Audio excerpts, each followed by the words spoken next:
Bonjour Gilles, ici pour actualité-dvd.com. Je vous parle du DVD du film 10,5, un film de Daniel Gros, alias Pods, distribué par Alliance Viva Film et mettant en vedette Claude Legault, Robert Naylor et Félix Ross, sorti en magasin le 15 février 2011.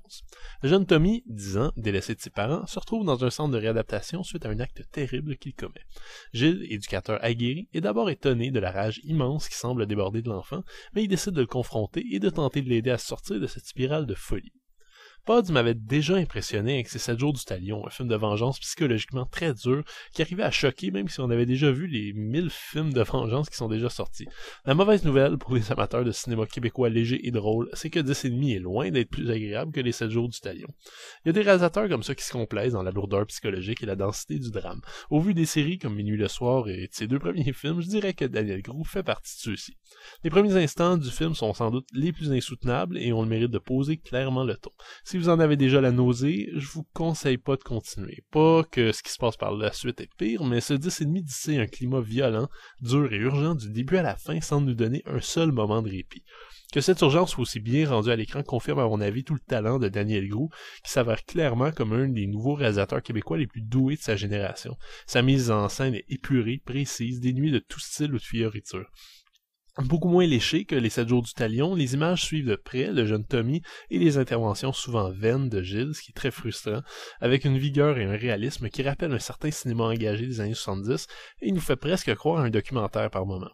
Je connais sincèrement pas beaucoup ce milieu de réadaptation de jeunes délinquants, je peux donc pas dire si tout est réaliste, mais d'un point de vue purement cinématographique, le portrait qui en est fait est extrêmement crédible, à l'exception de 2 ou 3 entorses à la sécurité qui m'étonnent un peu.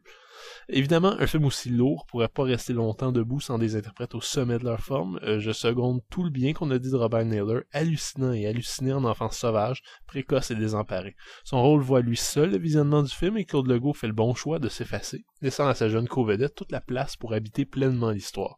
Le film n'atteint pas la perfection, par contre. Une séquence vers la fin ajoute une morale supplémentaire, ce qui tranche avec l'aspect documentaire du reste du film. Elle aurait pu, selon moi, être coupée, même si elle confirme à quel point Pod est doué pour créer une réelle angoisse chez le spectateur. Certains dialogues sont un peu plus pesants et manquent de naturel également, même si dans l'ensemble, j'ai été impressionné de voir à quel point les jeunes acteurs s'exprimaient de façon parfaitement crédible. C'est assez rare de voir des enfants s'exprimer comme des enfants au cinéma, faut donc le souligner.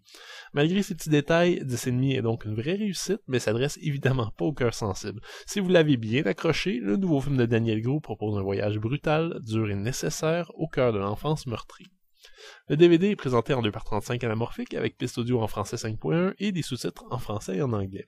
Sans foi hélas, aucun bonus n'est proposé, j'aurais adoré par exemple entendre des entrevues avec des vrais intervenants ou avec les interprètes. Dommage. 10,5 s'assume pleinement comme un drame lourd et définitivement adulte. Comme pour son film précédent, Daniel Gros préfère plonger de force la tête du spectateur dans des eaux troubles et saumâtres, desquelles on n'en sort pas tout à fait indemne. Un film extrêmement puissant, à peine plombé par quelques petits écarts au niveau du scénario et des dialogues. Selon moi, c'est à voir, mais vous attendez pas à passer une joyeuse et agréable soirée cinéma. Le DVD, au niveau de l'interactivité, c'est le minimum, mais si vous n'êtes intéressé que par le film, vous allez être comblé. C'était Gilles, merci, bon visionnement.